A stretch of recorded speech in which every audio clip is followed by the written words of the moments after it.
"She's dangerous, a kidnapper," they boomed on TV, showing him my face and stealing my daughter. I smiled for Madison.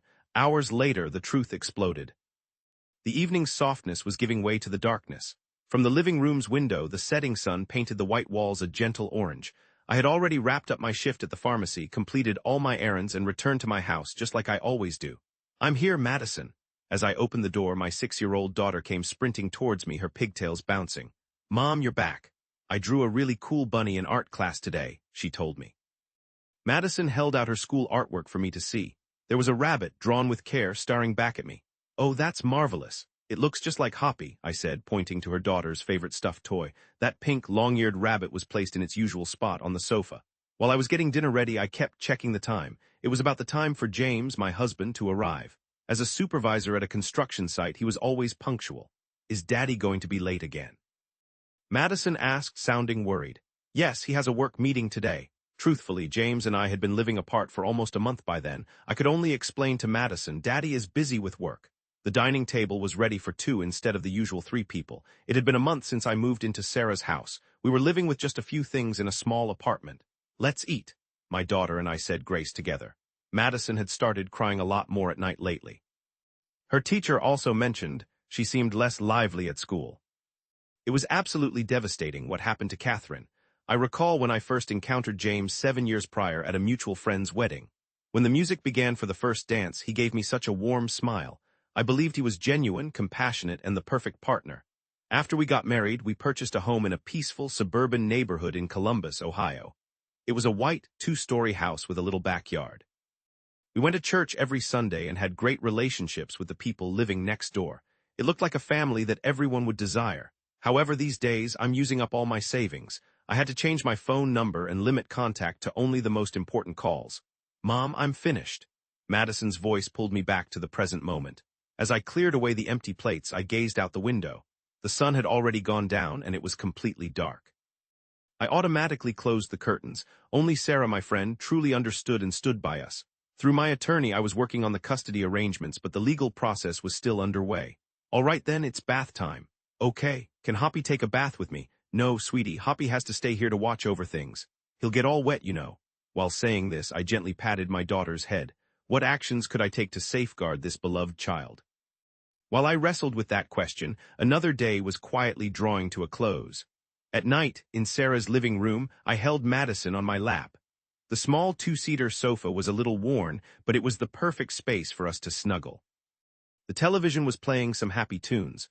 I really wish I could do magic just like Elsa, I thought to myself.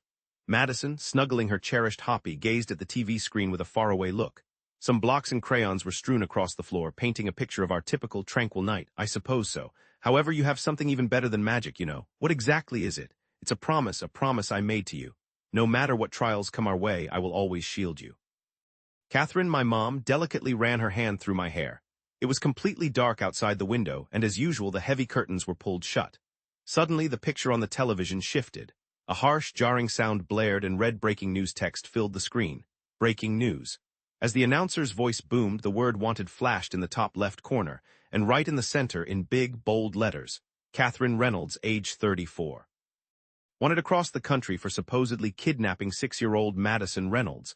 The suspect could be dangerous. My mom's driver's license picture was now being shown to the entire nation. A profound silence settled over the room. "Mom, is that you?" Madison's voice quivered. Her little body was pressed tightly against me. "Madison, it's all right. I will protect you." I didn't even get to finish my sentence. Heavy footfalls echoed on the staircase. A chorus of police sirens wailed in the distance. Then a forceful banging shook the apartment. Madison squealed softly. "Everything's going to be okay. I'm right here," I reassured her. Catherine instantly reacted, shielding her daughter. Then in an instant, the door flew open with a loud crash. The room was flooded with light from flashlights as armed police officers wearing dark bulletproof vests rushed inside. "Put your hands up nice and slow," I heard. "Please don't scare my daughter," Catherine begged, her voice quivering with fear. However, the situation was completely out of her control. The cold metal of handcuffs snapped shut around her wrists. Madison's cries of pure anguish echoed throughout the room. A Child Protective Services worker, a woman, came over to Madison in a gentle but authoritative way. "It's going to be all right, Madison. We'll be together again soon. Believe me," I heard Catherine say with great difficulty. But before she could even tell if her words got through to her daughter, they were torn apart. Nosy neighbors had already started to congregate. The police sirens continued their mournful sound, while the lights of news cameras flashed. "Suspect apprehended, child victim secured," the emotionless voice announced on the radio. As I was pushed into the police car, I could see another vehicle that was carrying Madison, a tiny person. The small hand was pressed against the back window. Streetlights lit up a growing crowd of onlookers. Cameras on cell phones were flashing. By tomorrow morning, this footage would be all over the news. The police car began to move. Sarah's apartment got smaller in the rearview mirror. Just a quarter of an hour before, we had been having a relaxing, quiet evening there. Everything changed so incredibly fast. Catherine used her cuffed hands to brush away her tears. "No matter what," she whispered her promise in the darkened car. I knew this wasn't the conclusion. I would expose the reality and get my little girl back. I would never surrender before that happened. The flashing red lights of the emergency vehicles kept slicing through the dark night, a visual representation of this unusual circumstance. Inside the Columbus Police Department's interrogation room, the walls were the typical drab gray of a government building. The overhead fluorescent lights emitted a stark white light that made my weariness even more pronounced.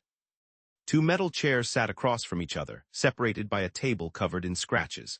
A large mirror covered an entire wall, that classic one-way window, that same standard one-way window you find in those rooms. A camera silently observed everything tucked away in the corner. It was 11:45 p.m. I had already been there for 3 hours since they brought me in. The door creaked open and a young woman detective walked in. Her new badge looked dull in the artificial light. "Mrs. Reynolds." The detective put a heavy file on the desk. "Is Madison okay, my daughter?" My voice sounded rough. The image of my sobbing daughter was still so vivid in my memory. "She's in the care of Child Protective Services. Given your current situation, it's the best thing for her." The detective sat down and started flipping through the file. "Mrs. Reynolds, you have the right to remain silent." "A lawyer." "I won't need one. I'll tell you everything. But before anything else, please just tell my daughter something." "Tell her I'm all right. Tell her not to be scared." Tears streamed down my face. Detective's face flickered with a brief moment of bewilderment, though she quickly regained her composure. "After that, could you possibly tell me what happened on October 15th? A photograph was taken out of the case file. It was a still image from a supermarket security camera depicting Catherine with what appeared to be a furious look on her face. That isn't the truth. I can prove that." Additional pieces of proof were displayed. A medical document noting indications of abuse against her spouse. Accounts from neighbors saying they often heard her raising her voice in a harsh way toward her daughter recently. Documents from Madison's school showing the child consistently avoiding any topics connected to her mother. Reports of suspicious cash withdrawals suggesting preparations for an escape. "It's all a big mistake, I swear." Catherine fought hard to find the right words. But regardless of what she said, her words felt insignificant in the face of the overwhelming pile of proof confronting her. "Mrs. Reynolds, you..." Just then a knock echoed on the door. "The lawyer is here." The detective had to stop the questioning for now. The sound of her retreating footsteps disappeared as she left the room. Catherine let out a long breath and stared up at the ceiling. The harsh fluorescent light shone on her like the scrutinizing light of a courtroom. The time was almost midnight. "James, why?" She quietly said her husband's name. 7 years of being married, the promises they made in church. Memories of the good times they had together. It was all taking on a new meaning now. And most of all, Madison. What must she be thinking about tonight, alone in that unfamiliar place? Did she have her dog Hoppy with her? Was she able to rest? The door opened once more. "I'm Robert Mitchell and I'll be managing your legal defense, Catherine Reynolds," he stated. A lawyer, likely in his mid-50s, stepped inside. His gentle face concealed a clear resolve. "First, let's sort this mess out," Mitchell announced. He started taking files out of his bag. "This is going to be a tough fight, but the truth will emerge eventually. For this, we need to go over everything meticulously." In those words, Catherine felt a flicker of positivity. It was midnight at the police station. Only the interrogation room's light was still on. No one was anticipating her arrival. Nobody was there to see her. Almost. A little 6-year-old girl was expecting her mom. That knowledge alone helped Catherine keep it together. Attorney Mitchell started looking over the paperwork. Another night of fighting was starting to slowly begin. At the Columbus Police Department's investigation division, even after 2 in the morning, the detective's desk lamp remained on. "I have a bad feeling about this." She was looking over the mass of evidence on her desk again. Even though there was pressure, being a new detective on a high-profile case, something else bothered her. The security footage showed Catherine at the grocery store. On the recording, she appeared absolutely furious. "Hey Murphy, do you have a moment?" The detective asked her coworker, who was an expert in digital forensics. Can you investigate this video? I'm especially focused on the half a minute before and after this specific part. I squinted as I looked closely at the video on the screen. Let me think for a second. The sound of me typing on the keyboard bounced around the quiet office. Then, I sounded somewhat surprised. Someone's altered this. It's a polished job, tough to spot, but the evidence is there. My gut feeling was right. The video had been expertly changed. After that, I shifted my attention to the medical paperwork. The record of James Reynolds' arm injury. The date said October 15th, 3 p.m. Hold on. I checked the time on the security camera video. October 15th, 3:15 p.m. That's impossible in reality. Getting from the clinic to the supermarket would take a minimum of half an hour by car. Traffic would probably be bad around then. Captain, I've got something significant. Division Captain Tom Bradley had just gotten back with coffee. Take a look at this. Bradley took a deep breath as I showed him the time difference. Frankly, I've also had some nagging doubts. The captain pulled a folder out of his desk. These are all of James Reynolds' previous records. His job, his standing at church, everything is just too perfect. Almost as if, it seemed as though it was all made up. I finished his thought. Just then, a young officer ran into the room. They discovered possible signs of tampering with the Reynolds account information. Also, there were indications of professional-grade manipulation. Captain, we should re-interview Catherine Reynolds.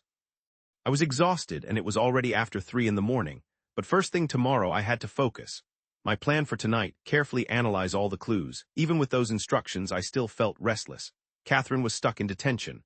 Meanwhile, Madison was in protective custody. James, though, was probably just sleeping soundly at home. I decided we had to go back and review the witness accounts. I started going through the neighbors' statements, all laid out in front of me. As I read, my suspicions were piqued again. The way everyone had described things felt suspiciously uniform. It was almost as if they were reciting from the same text. Hey, Murphy, could you do me one more favor? Take a look at James Reynolds' company computer access records, please. I'm especially interested in the last month. See if anyone from the construction site was logging in. I mean, that would mean access to blueprints, the scheduling stuff. Plus access to high-end digital editing software, I thought.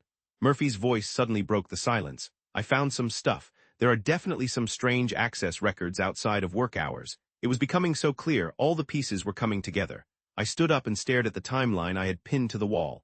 Included on it was the record of when James Reynolds reported his wife's abduction. The report was just perfect. I remember that scene. He kept himself together and delivered the facts with no extra words, just like he had planned it. My gaze went toward my boss. I felt ready to act. I'm going to ask for a warrant to arrest James Reynolds. It was still pretty much pitch black outside, with some time to go before daybreak. But the truth was definitely starting to come to light. The night shift officer turned up the TV's volume, which was situated in a corner of the office. The news from the prior evening was replaying again. I muttered it under my breath. Perfect mother in a kidnapping case. That news story seemed pretty ironic to me at this point. My goal is to get to the bottom of this.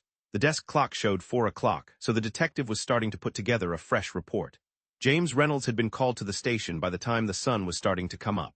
Well, detective, I'm sorry about getting you here so early in the morning. James looked immaculate in a suit. He was wearing that usual, easygoing smile. Mr. Reynolds, follow me. Catherine had been in that interrogation room the night before. The same drab gray walls, the same harsh, flickering fluorescent lights. But it felt different in there this morning. We found some interesting things last night. The detective began speaking calmly.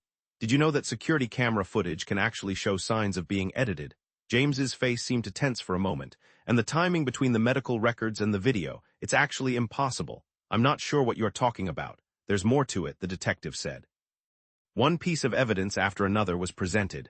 There were indications of unusual changes to bank records. There was also some strange activity on the company's computers. Plus, the witness testimonies matched up too perfectly. It was almost too good to be true, the detective said quietly. Your plan was just too flawless. In that instant, all the softness completely disappeared from James's face. Do you have proof of that? We've already secured the paperwork. The door swung open and several police officers came into the room. James Reynolds, you're being taken into custody for tampering with evidence, making false statements, and the click of the handcuffs resonated through the room. Why was this happening? Right before he was arrested, James whispered. I just wanted to be the ideal dad. A father everyone would see as perfect. At that moment, Catherine was watching from the next room where they did the questioning. She watched her husband's demeanor change dramatically through the one-way glass. Mrs. Reynolds, the detective came into the room where I was. All the accusations against you have been dropped. and the door opened and Madison rushed in, holding Hoppy in her arms. Madison. Catherine held her daughter close in a hug. Tears started to fall. I'm sorry I scared you. No, you didn't do anything wrong. I had faith in you. Madison held on to her mother, crying. The sunlight of the morning gently covered both of them. Mrs. Reynolds, the detective, called out again. Life could get tough from here on, but yes, we'll be okay. Catherine smiled. We have each other. While holding Madison tightly, she said, a fresh start. That's all I want to focus on now. The waiting area in the police station was already swarming with reporters. However, this time they would present the truth. It was the story of a mother and daughter's unbreakable connection. Let's go, Madison. Yes. My daughter and I strolled into the fresh morning light, our hands intertwined. It was a winter Saturday, 3 months after that awful event. Madison, wake up, sweetie. I was making breakfast in the living room of our new place. It wasn't a big apartment, but at least we could see the park from the window. Madison's artwork was hanging on the walls, brightening up the space. Morning, Mom, Madison said, appearing in the living room, still half asleep, rubbing her eyes. She was still in her pajamas, clutching her stuffed rabbit. Today is going to be fun, don't you think? The table was already set for pancakes and fruit, which were 2 of Madison's favorite foods. Yep, we get to see everyone. Since it all happened, Madison had been in counseling and was part of a support group for kids who'd gone through the same thing. She'd made some new friends there and was slowly starting to smile again. Mom, is Daddy still? Madison would occasionally ask about her father. Daddy is dealing with his own issues right now. James was out on bail but was also awaiting trial. He was also required to get some therapy. But Madison, if you want to see him, it's okay for now, Madison said, shaking her head. I have you, Mom. My heart filled with emotion hearing those words. I was planning to go back to my job at the pharmacy next month. My coworkers had told me they'd be happy to have me back. Sarah, who's always been a good friend, continued to be a constant source of support for us. Oh, I need to write my letter. Madison suddenly rushed back to her room. I'd got in the habit of penning thank you notes to the investigator every single day. I was gazing out the window. In the park across the street, I observed folks going for their morning runs. It was a regular, quiet morning sight. However, I knew deep down how truly valuable that commonplace moment really was. Mom, look. Madison had just given me a drawing she'd made. It portrayed a mother and daughter holding hands, both of them grinning. There were flowers blooming all around them. That's a really lovely picture. It is, because we're happy these days. Hearing those words, I held my daughter close. This was, without a doubt, a fresh start, and we weren't the only ones experiencing this. The sky outside, which had been the winter sky, was getting lighter. A brand new day was dawning, silently but with complete certainty, full of optimism.